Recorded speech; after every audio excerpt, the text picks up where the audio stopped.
Ayaw mag-touch ka mo. Wait lang.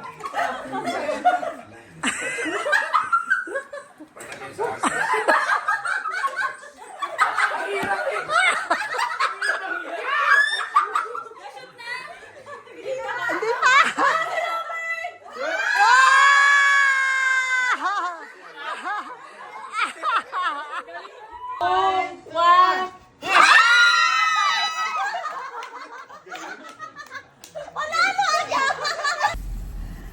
Yun, so habang hinintay ko yung kasama ko, nag-lock ako kasi nga may nangyari doon sa friend ko, si Brian. Tinext niya ako kanina.